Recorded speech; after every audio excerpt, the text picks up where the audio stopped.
सो देबाशीष की एज है 37 और ये अभी इन्वेस्टमेंट कर रहे हैं आईसीआईसीआई प्रू के मल्टी एसेट फंड में 2000 की सिप, बंधन के स्मॉल कैप फंड और Nifty India Nifty Nippon India Nifty 150 index fund में 1600, दोनों में 1600 है, plus SBI Nifty next 50 index fund में 2000, एचडीएफसी के मल्टी कैप में 1600।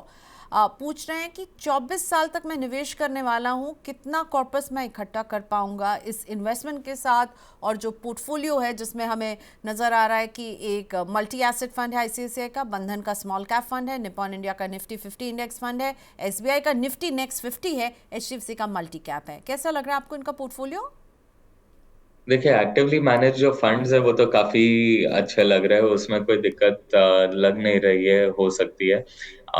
मल्टी एसेट फंड, देखिए आपकी इन्वेस्टमेंट होराइजन जो है वो काफी लंबी अवधि की है, तो आप मल्टी एसेट में इन्वेस्ट कर रहे हैं, ठीक है, पर आप उसकी जो एलोकेशन है वो कम कर सकते हैं। आप थोड़ा और एग्रेसिव तरीके से इक्विटीज में इन्वेस्ट कर सकते हैं, equity oriented actively manage strategies में इन्वेस्ट कर सकते हैं। रही बात एक आपके पास निफ्टी नेक्स्ट 50 वाली इंडेक्स फंड है, अगर आप ये स्टेबिलिटी के लिए चाहते हैं तो निफ्टी नेक्स्ट 50 के जगह पर निफ्टी 50 वाली इंडेक्स भी आप कंसिडर कर सकते हैं, या तो दोनों में स्प्लिट कर सकते हैं। आपके पास एक निफ्टी 150 इंडेक्स है, मैं अज्यूम कर रहा हूँ ये निफ्टी मिड कैप 150 इंडेक्स है। तो अगर ये मिड कैप 150 इंडेक्स है तो देखिए, एक्टिवली मैनेज फंड्स जो है वो काफी बेहतरीन रूप से इंडेक्स को आउट परफॉर्म करती आ रही है, स्पेशली मिड कैप और स्मॉल कैप सेगमेंट्स में।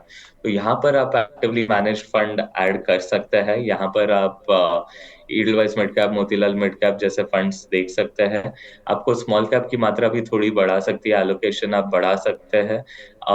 बंधन small cap, Invesco India small cap आप देख सकते हैं एज ऑल्टरनेटिव्स, बिकॉज आपके पोर्टफोलियो में स्मॉल कैप की एक्सपोजर काफी कम है और इन्वेस्टमेंट होराइजन आपका काफी लंबा है।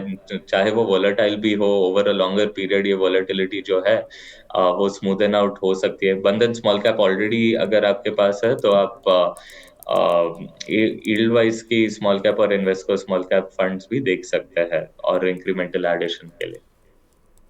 ओके, अगला क्वेश्चन अभिलाष का। अभिलाष देहरादून के रहने वाले हैं और इनकी एज है 42 और इनका निवेश है कोटक का मल्टी कैप फंड 4000 की सिप, इन्वेस्को का फ्लेक्सी कैप फंड 4000 की सिप, यहाँ तीसरी स्कीम है वाइटो का मिड कैप 2000 की सिप कर रहे हैं। यहाँ पर बजाज फिनसर्व के स्मॉल कैप फंड में भी 2000 की सिप चल रही है, एचडीएफसी के multi asset active fund of fund में भी 2000 की सिप है।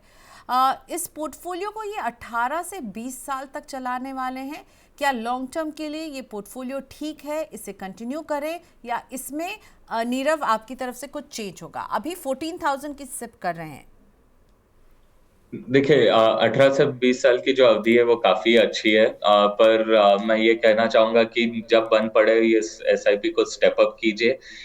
देखिए, 18 से 20 साल में वेरी हाई लाइकलीहुड कि आपकी जो इनकम है वो काफी अच्छे तरीके से बढ़ जाएगी। तो आप ये इंश्योर कीजिए कि जैसे जैसे आपकी इनकम बढ़ रही है आप एसआईपी भी स्टेप अप कीजिए। आपके पोर्टफोलियो में जो है एलोकेशन लेवल पर लगभग ठीक ही लग रहा है, पर सिलेक्शन में थोड़ा सा काम किया जा सकता है।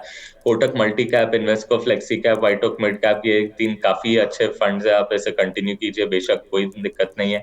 एक आपके पास एक एफओएफ फंड है, फंड ऑफ फंड है मल्टी एसेट साइड पे, वहां पर आप instead of taking an FOF strategy आप डायरेक्टली आपके हिसाब से large mid small cap allocation manage करेंगे तो और इफेक्टिव होगा। यदि आपको नहीं पता है, नहीं एक्टिवली आप मैनेज कर पा रहे हो तो अलग बात है, नहीं तो एफओएफ जनरली कॉस्ट एफिशिएंट नहीं होते हैं। जैसे कि मैंने कहा, अंडरलाइंग फंड्स का एक एक्सपेंस रेशियो होता है और उसके ऊपर ये एफओएफ का एक एक्सपेंस रेशियो होता है, तो थोड़ा ज्यादा आपका जो इन्वेस्टमेंट है उसमें से काफी लीकेज एक्सपेंस के तौर पर डिडक्ट हो जाता है।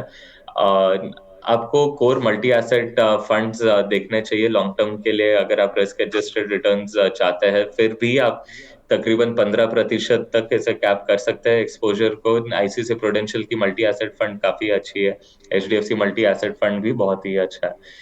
स्मॉल कैप में आपने एक Bajaj Finserv small cap fund लिया है, फंड हाउस बेहतरीन है, काफी अच्छे फंड मैनेजर्स है, क्रेडिबिलिटी भी काफी अच्छा है उनका, पर ये जो फंड है, ये फंड की जो ट्रैक रिकॉर्ड है वो बहुत ही लिमिटेड है। हमने अब तक इसे across a full market cycle देखा नहीं है, तो बहुत ही ज्यादा एलिमेंट ऑफ सरप्राइज बाकी है इस फंड में देखना है। सो एट दिस पॉइंट हम न्यूट्रल है, बहुत ज्यादा कॉन्फिडेंस भी नहीं है क्योंकि लिमिटेड ट्रैक रिकॉर्ड है। लॉन्गर ट्रैक रिकॉर्ड वाले कुछ फंड्स है, इन्वेस्को स्मॉल कैप है, मोतीलाल का स्मॉल कैप, ये बंधन स्मॉल कैप फंड है, ईडलवाइज स्मॉल कैप। आप इनमें से कुछ ऑप्शंस देख सकते हैं और तय कर सकते हैं क्या ये आपके पोर्टफोलियो के लिए सही रहेगा या नहीं। हो सकता है जैसे जैसे ट्रैक रिकॉर्ड आए ये फंड भी अच्छी दिखाई दे सकती है, इसमें से रिडीम करने की जरूरत नहीं है, पर आपकी जो सब्सिक्वेंट एसआईपी है उसको डाइवर्ट आप कर सकते हैं।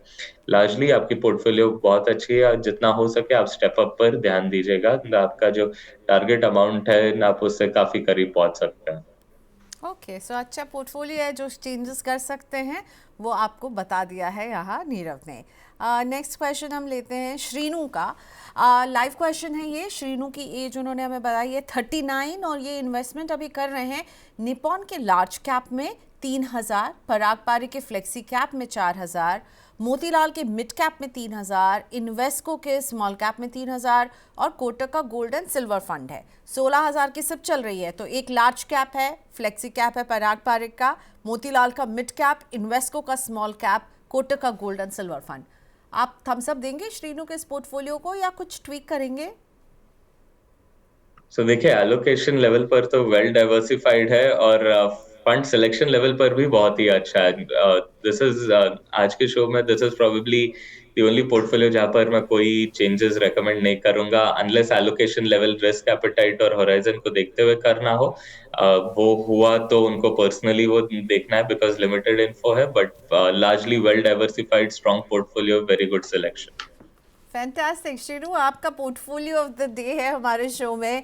नीरव कह रहे हैं अच्छे से आपने जो है पैसों को डिवाइड किया है, अच्छी स्कीम्स आपने पिक की है। बस हमें इसके आगे नहीं पता है कुछ, आपकी एज पता है, आपका पोर्टफोलियो कितने समय के लिए कर रहे हैं, आपका रिस्क एपेटाइट क्या है। बट अगर स्कीम्स का कॉम्बिनेशन देखें तो उसको थम्स अप दे रहे हैं हमारे एक्सपर्ट कि अच्छा बढ़िया स्कीम्स पिक की हैं, बहुत अच्छे। मनी नाइन प्राइम के एक मेंबर का मैं क्वेश्चन लेना चाहूँगी। संजय कटियारी जी का सवाल है। इनकी एज 40 है और 10 साल के लिए ये निवेश करना चाहते हैं। एज 40, 10 साल के लिए निवेश करना है, 3 स्कीम्स बताइए और रिटर्न एक्सपेक्टेशन इनकी जो है वो है 25% प्लस। ओके, ये तो नीरव प्रॉमिस नहीं कर पाएंगे, कोई कंपनी भी नहीं प्रॉमिस कर पाएगी संजय जी। 10 से 15 लाख का इन्वेस्टमेंट लमसम में भी करना है और अक्टूबर में Jio BlackRock flexi cap info उन्होंने ऑलरेडी खरीद लिया, मतलब ऑलरेडी उसमें निवेश कर रहे हैं, खरीद नहीं लिया, उसमें इन्वेस्टमेंट कर रहे हैं। ओके, सो फ्लेक्सी कैप में जियो ब्लैक रॉक में ऑलरेडी इन्होंने लमसम इन्वेस्टमेंट शायद डाल दिया है और 3 म्यूचुअल फंड में ये अभी इन्वेस्टमेंट करना चाहते हैं। 25% रिटर्न एक्सपेक्टेशन संजय जी। चलिए एक्सपर्ट की सुनते हैं क्या कहेंगे वो। नीरव? देखिए, 25% तो ऑफ कोर्स कमिट तो कोई भी नहीं करेगा, कोई भी परसेंटेज, ये केवल 25% की बात नहीं है, कोई भी परसेंटेज कोई कंपनी भी नहीं कमिट कर सकता। इक्विटी मार्केट्स आर वॉलेटाइल, ये किसी को नहीं पता, पर ये जरूर कह सकता हूँ कि ऐसा नहीं है कि बिल्कुल ही नामुमकिन है, पर इसकी जो प्रोबेबिलिटी है बहुत ही लो प्रोबेबिलिटी है कि मार्केट के कोई भी फैसेट में कोई मैनेज, एक्टिवली मैनेज फंड भी ये काइंड ऑफ रिटर्न्स कंटिन्यूअसली अगले 10 साल तक दे पाएगा सालाना तौर पर। सो ये आपके एक्सपेक्टेशंस को आपको थोड़ा सा मॉडरेट करना जरूरी है। लॉन्ग टर्म एवरेज जो रहा है निफ्टी का वो 12 से 13% के आसपास रहा है, उस पर आप एक्टिव मैनेजमेंट की जो अल्फा एक्सपेक्टेशन है वो टॉप अप कर सकते हैं, पर वो भी एक सेट रेंज में ही कर सकते हैं। तो ये बहुत ही एग्रेसिव रिटर्न एक्सपेक्टेशन है, उसको मॉडरेट कीजिए और उस हिसाब से आपकी जो इन्वेस्टमेंट स्ट्रैटेजी रिकम्प्यूट कीजिए। इसके साथ ही साथ जियो फ्लेक्सी कैप पर हमारा व्यू न्यूट्रल है, बहुत ही नया फंड है। इस फंड ने कोई साइकिल्स देखा नहीं है, पोर्टफोलियो में बहुत एक्टिवली चेंजेस हमने ऑब्जर्व नहीं की है, तो फंड मैनेजमेंट स्टाइल और स्ट्रैटेजी पर भी बहुत लिमिटेड इनसाइट्स है। और आज बात एज वी स्पीक टुडे ये थोड़ा सा ब्लैक बॉक्स ही है, थोड़ा इसे एक साइकिल के थ्रू ऑब्जर्व करना पड़ेगा to make any further observations, but आगे चलते हुए अगर मान लेते हैं आप बहुत ही एग्रेसिव इन्वेस्टर है, क्योंकि आपकी रिटर्न एक्सपेक्टेशन इतनी है, तो मैं अज्यूम कर रहा हूँ कि आपकी जो एपेटाइट है वॉलेटिलिटी के लिए भी वो भी ज्यादा होगी, और आप रिस्क लेने के लिए ओके है। अगर वो केस है फिर भी क्योंकि आपकी 10 साल की ही अवधि है इन्वेस्टमेंट होराइजन, आपको एक एंकरिंग इफेक्ट लाना है आपके पोर्टफोलियो में। आपको 40% से 50 तक का जो एलोकेशन है, एटलीस्ट 30 to 50% आपको लार्ज कैप ओरिएंटेड स्कीम्स में रखना है। आप फ्लेक्सी कैप फंड्स भी देख सकते हैं जो लार्ज कैप ओरिएंटेड है, बट आपको एक एंकरिंग इफेक्ट बहुत जरूरी है आपके पोर्टफोलियो में। बाकी का आप इन्वेस्ट कर सकते हैं in a combination of mid cap and small cap investments. Large cap side पर काफी अच्छे ऑप्शंस है। निपॉन लार्ज कैप एक अच्छा ऑप्शन है, आईसीआईसीआई प्रूडेंशियल का जो लार्ज कैप फंड है वो एक अच्छा ऑप्शन है। आप साथ ही स्प्लिट करते हुए एक निफ्टी 50 का इंडेक्स फंड भी ले सकते हैं कॉस्ट मिनिमाइजेशन के लिए। On the mid cap and small cap side आप कुछ फंड्स देख सकते हैं। आप मिड कैप में Invesco mid cap, Motilal mid cap fund देख सकते हैं। इनफैक्ट लार्ज एंड मोतीलाल की एक large and mid cap fund है, वो भी दोनों लार्ज एंड मिड कैप में प्ले करती है, तो आपके दोनों ऑब्जेक्टिव्स वहां से अचीव हो सकते हैं। आप वो एज एन ऑप्शन कंसिडर कर सकते हैं।